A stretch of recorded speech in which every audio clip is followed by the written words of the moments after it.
الحمد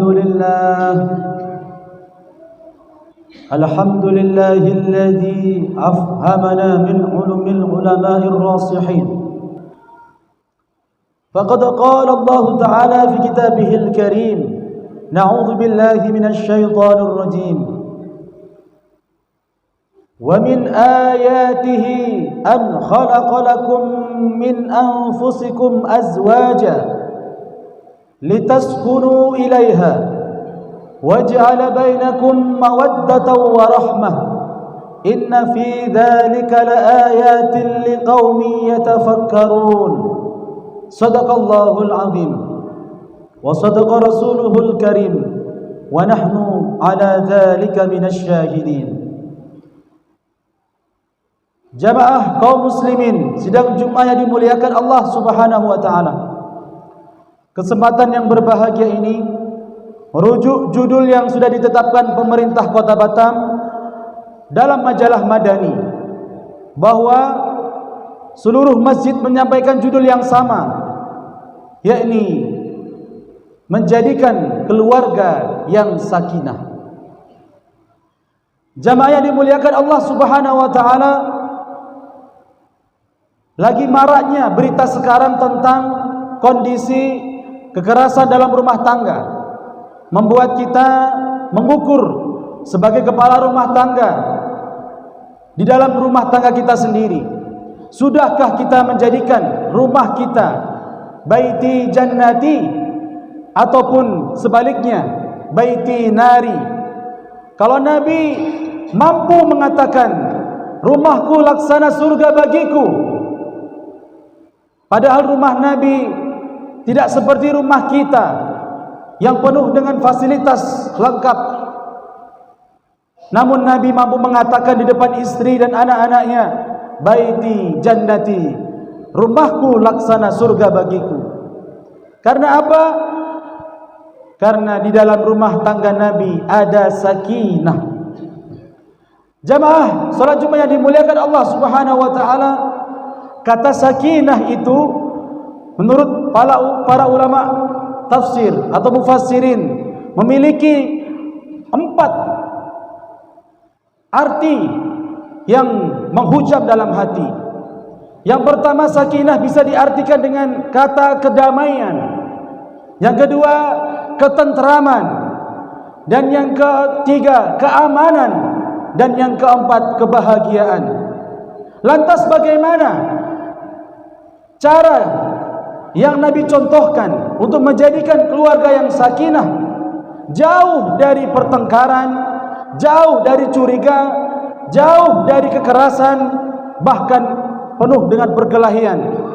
Maka Nabi Muhammad SAW mengingatkan kepada kita bahwa khairukum ahli wa ana khairukum li ahli. Saya ini adalah yang terbaik, jadikanlah diri kalian terbaik di antara keluarga kalian, maka sesungguhnya aku, kata Nabi, adalah orang yang paling baik di tengah keluargaku. Maka kita contoh Nabi Muhammad SAW. Apa yang pertama dalam memaknai kata sakinah yang para ulama menjelaskan itu? Maka hendaknya yang pertama, seorang suami itu melandasi bahtera rumah tangganya dengan agama. Jamaah yang dimuliakan Allah Subhanahu wa taala, ini menjadi landasan penting bagi sosok laki-laki yang memimpin rumah tangga. Maka kita tidak terlepas kata sakinah itu melekat dari kata landasan agama. Bagaimana mungkin seorang laki-laki mengatakan rumahku bahagia, tetapi di dalamnya terdapat ada orang-orang yang meninggalkan sholat. Istri kita tidak puasa, istri kita tidak sholat, bahkan anak kita biarkan membuka aurat.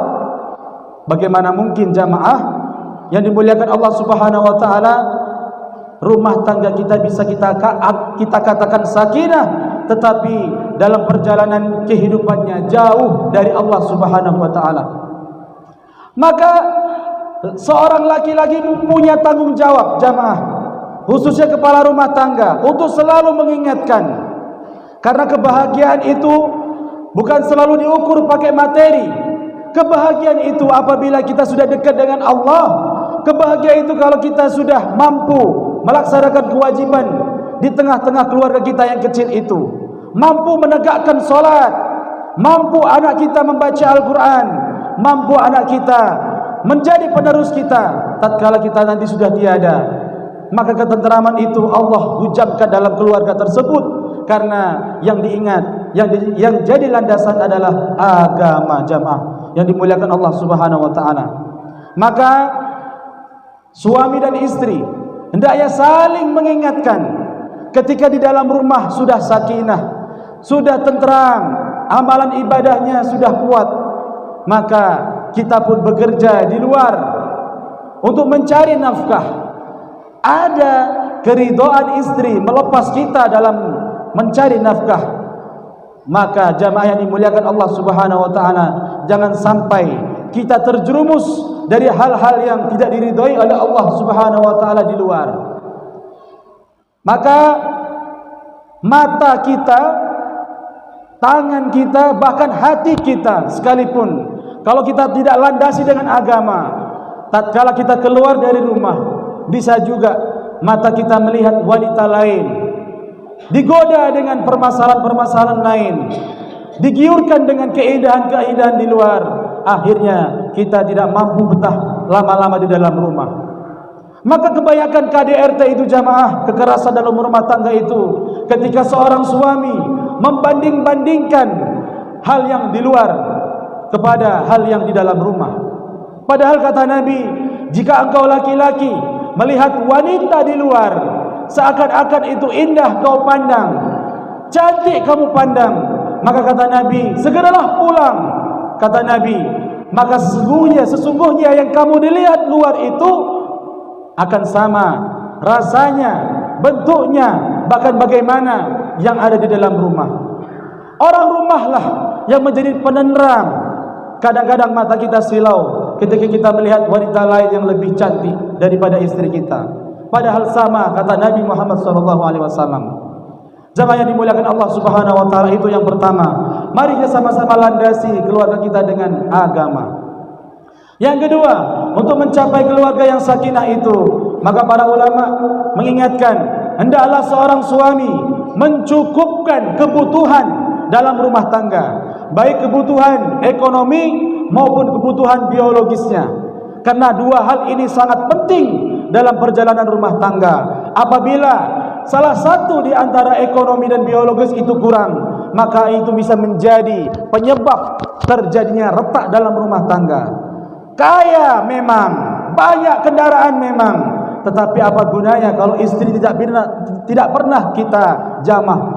Ataupun sebaliknya, jamaah yang dimuliakan Allah Subhanahu wa taala, kita mampu memberikan nafkah biologis, tetapi kalau kita lemah dalam ekonomi juga akan menjadi retak dalam rumah tangga. Maka tugas kita seorang suami, sadarkan untuk kepada istri-istri kita, semua yang aku lakukan ini karena Allah. Aku keluar rumah mencari nafkah karena Allah. Maka keduanya ketika sudah mengikat tali pernikahan itu, niatnya karena Allah, bukan niat karena yang lain, maka dalam hadis itu Allah akan cukupkan keluarga itu. Maka jamaah yang dimuliakan Allah Subhanahu wa taala, mari kita koreksi diri kita masing-masing. Sebenarnya kita cari nafkah itu untuk siapa? Maka itu menjadi jawaban kita masing-masing untuk menjadi ukur bagaimana kita bisa menafkahi keluarga kita dengan cukup, jamaah yang dimuliakan Allah Subhanahu wa taala. Dan ditambah dengan para ulama, hendaklah seorang suami memberikan nafkah itu dengan cara yang halal. Kebanyakan istri sudah baik di rumah, anak sudah mulai mengaji, sudah mulai sholat, kita datang membawa harta yang haram. Maka man nabata min haramin, daging yang tumbuh dari sesuatu yang haram, maka an-naru aula bih, maka nanti nerakalah atau apilah yang lebih utama untuk membersihkan dirinya. Maka Allah Subhanahu wa taala mengingatkan, anfusakum, Dimulai dari ya ayyuhalladzina amanu, wahai orang-orang yang menyatakan dirinya beriman, qu anfusakum, jagalah diri kalian, wa ahlikum, dan keluarga-keluarga kalian itu, nara, dari siksanya, dari pedihnya api neraka. Maka jamaah yang dimuliakan Allah Subhanahu wa taala, kalaupun ada sesuatu yang haram, jangan sampai kita bawa ke dalam rumah, karena itu akan berefek panjang. Barangkali istri suka malas-malas beribadah karena memang dari harta yang haram. Anak susah diingatkan, mungkin gara-gara kita membawa rezeki yang haram ke dalam rumah. Maka jangan pernah kita menyalahkan. Sebelum kita menyalahkan istri dan anak kita, hendaklah kita introspeksi. Kita keluar, kita membawa, itu sudah benar atau belum.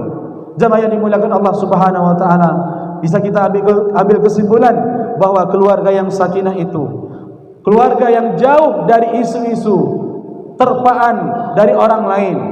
Dia lebih nyaman di dalam rumah. Yang kedua, keluarga yang sakinah itu penuh dengan keikhlasan. Apapun yang dibawa suami, selama itu rezeki yang halal, maka istri akan terima. Itu lebih baik daripada sesuatu yang banyak, tapi itu dari hasil yang haram. Dan keluarga yang sakinah itu, yang ketiga, penuh dengan kebahagiaan. Kebahagiaan itu tidak terukur dari banyaknya rezeki, tetapi kebahagiaan itu ketika salah satu di antara kita melihat istri, anak, istri melihat kita penuh dengan ketaatan kepada Allah Subhanahu wa taala, maka kita akan mengatakan kepada istri dan anak kita, wahai istriku, wahai anakku, walaupun rezeki kita sedemikian, tidak seperti yang lain, tapi insyaAllah aku suamimu akan membawamu ke dalam surga atau jannahnya. Amin ya rabbal alamin. Barakallahu li wa lakum fil Qur'anil azim, wa nafa'ani wa iyyakum bima fihi minal ayati wa dzikril hakim, wa taqabbala minni wa minkum tilawatahu innahu wal ghafurur rahim.